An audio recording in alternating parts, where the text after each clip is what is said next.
I loved Assassin's Creed Odyssey. What? No, alright. I know that sounds bad. To tell you the truth, I haven't really played many Assassin's Creed games before. I got Assassin's Creed 2 free on Xbox Gold in 2012, and Assassin's Creed Syndicate also on Xbox Live Gold in 2017, I think. I didn't finish either, or so technically, this is my first Assassin's Creed game I've actually played front to back. I chose Odyssey over Origins on Game Pass because Greece interests me more, but apparently Origins is the best game of this new generation of AC games, so I may have to eventually give it a look. Now, when I've been looking at Assassin's Creed Odyssey stuff on YouTube since starting to play the game, I've seen that a lot of people don't like this game.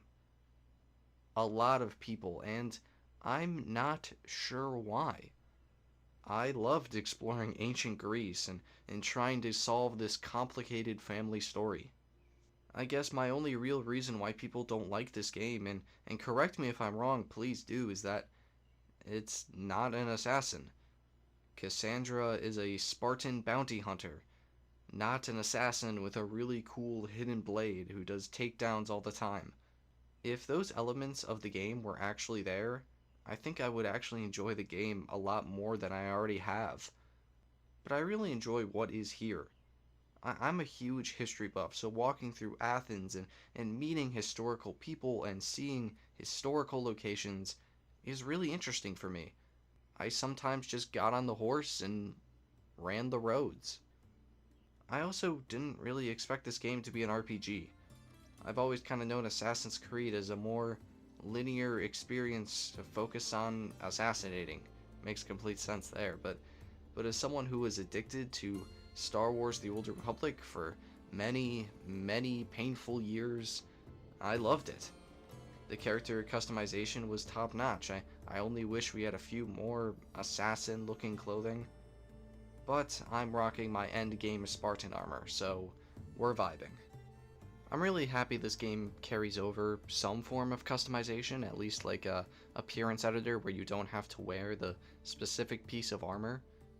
Character customization is always going to be the easiest way for you to really get into your character, and I think they did it beautifully here.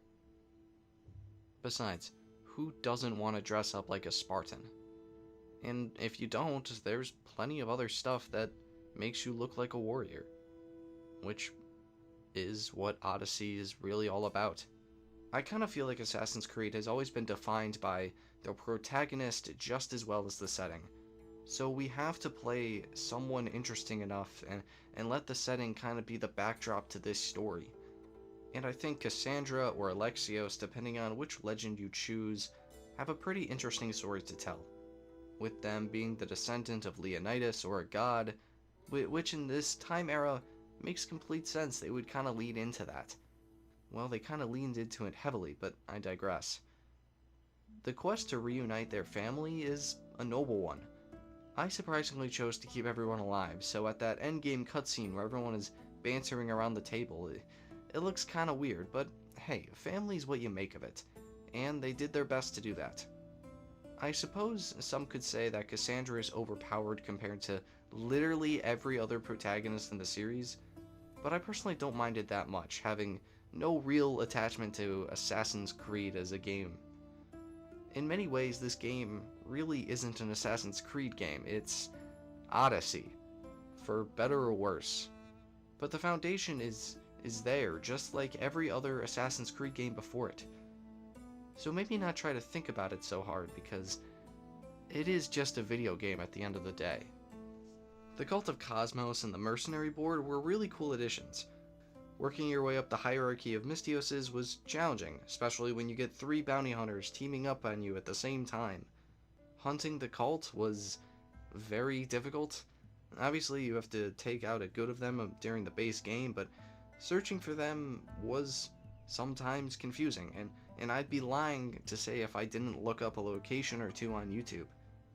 Exploring the various islands were awesome. I would say exploring 1 or 2 islands is a must if you want to keep up with the level jump the main story has at about its halfway point.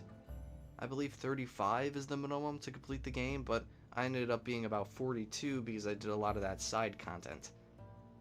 You could really just get lost in this world for a really long time. Although the majority of my quests were the main one, it took me about 50 hours with all that and the side content. Plus all the little stuff I did post game trying to get to level 50, which you can tell I didn't get to.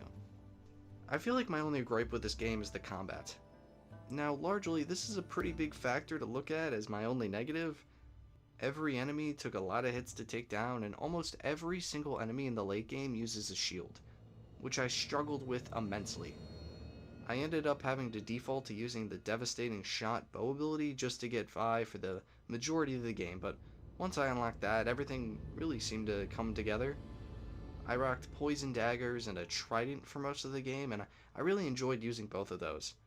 If I were to give this a second replay, I would absolutely use some of the other stuff like a mace and an axe the whole way through.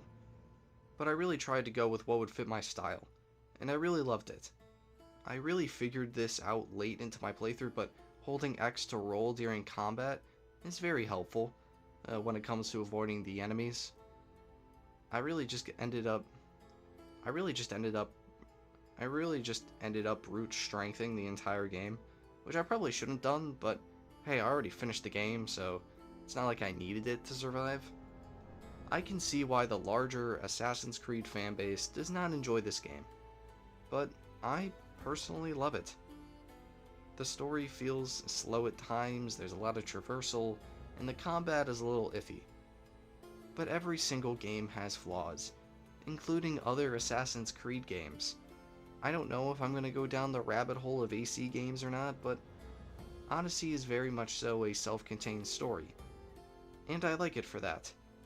But, only time will tell.